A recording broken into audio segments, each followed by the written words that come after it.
Halo YouTube, kali ini kita akan membahas mengenai sejarah sniper di negara beruang merah, yaitu Uni Soviet selama Perang Dunia Kedua.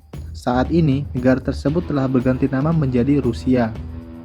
Uni Soviet ketika Perang Dunia Kedua banyak sekali melahirkan wanita-wanita tangguh sebagai bagian dari pasukan utama di Tentara Merah. Namun, dari banyaknya wanita yang ada, terdapat satu nama yang sudah dikenal luas dan menjadi salah satu legenda sniper sekaligus pahlawan bagi Soviet.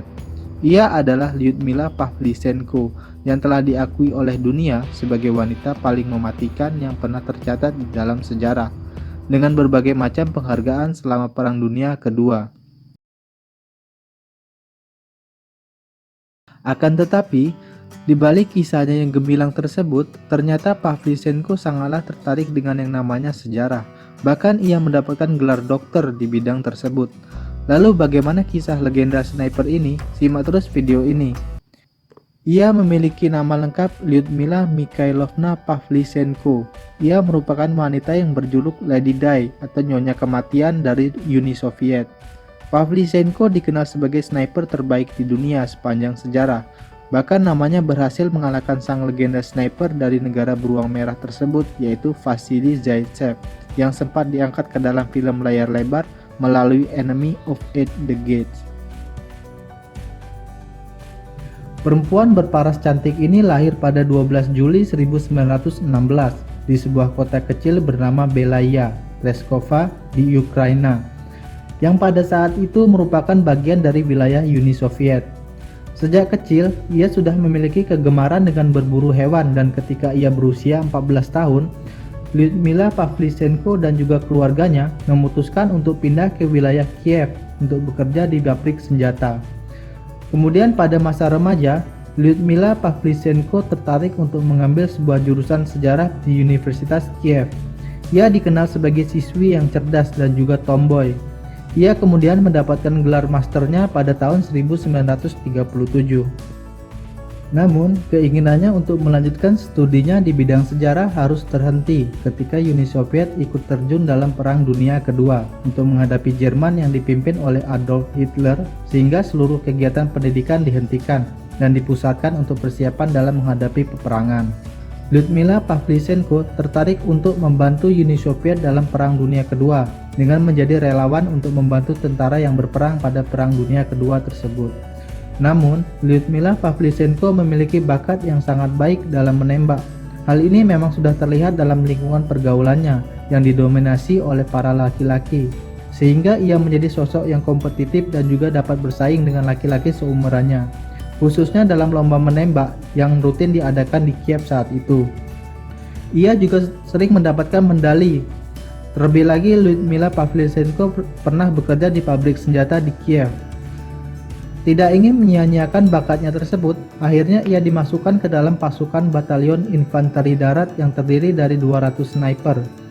Lyudmila kemudian bergabung dengan divisi Chapayev ke-25 dan ia pun langsung ditempatkan di garis depan dengan menggunakan senjata semi-otomatis yaitu Tokarev SVT-14 pada awal Agustus 1941.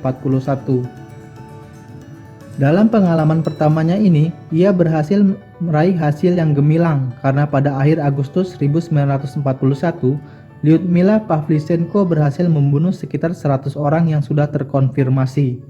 Karena kegemilangannya tersebut, membuat ia kemudian dipromosikan sebagai sersan senior, dan ia pun dikirim untuk melawan pasukan sekutu Jerman yaitu Romania di wilayah Odessa. Lyudmila Pavlyuchenko bersama sniper lainnya berangkat pada Oktober 1941 untuk melawan balik tentara Jerman dan mempertahankan wilayah tersebut. Dari sinilah mulai terjadinya perang sniper antara pasukan Jerman dan juga Uni Soviet yang cukup lama. Lyudmila Pavlyuchenko menggunakan taktik yang sangat cerdik dalam peperangan kali ini. Ia terkadang juga harus berdiam diri selama berhari-hari untuk menemukan posisi dari para sniper Jerman. Dalam perang kali ini, ia berhasil membunuh sekitar 36 sniper Jerman yang terkonfirmasi.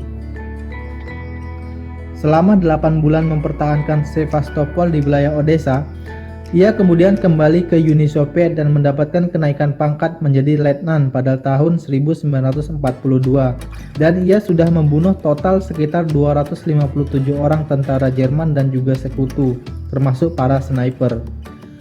Saya akan membunuh lebih banyak lagi. Hal itulah yang akan disampaikan ketika ia berkomentar mengenai kenaikan pangkatnya tersebut. Lyudmila Pavlichenko kembali menunjukkan tajinya dengan membunuh tentara Jerman sebanyak 309 orang. Hal ini tentu membuat Jerman sangat marah dan akan mencincang tubuh Lyudmila jika berhasil ditangkap atau dibunuh. Lyudmila Pavlichenko tidak sedikit pun gentar dengan ancaman Jerman tersebut.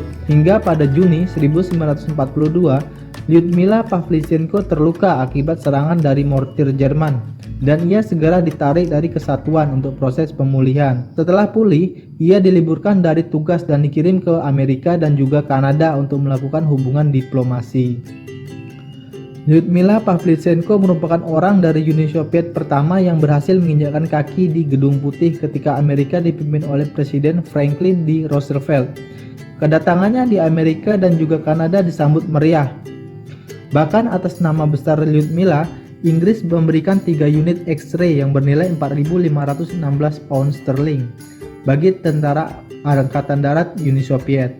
Atas kebanggaannya tersebut, Uni Soviet pun tidak tinggal diam dan menaikkan pangkat Lyudmila Pavlichenko menjadi mayor dan diberikan gelar sebagai pahlawan Uni Soviet.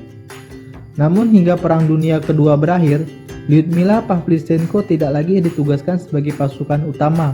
Ia hanya menjadi pelatih dari sniper Uni Soviet dan ditugaskan sebagai tim pendamping Uni Soviet. Sejak saat itu berat badan Lyudmila pun bertambah dan ia juga menikah untuk yang kedua kalinya karena suami pertamanya telah meninggal di medan pertempuran.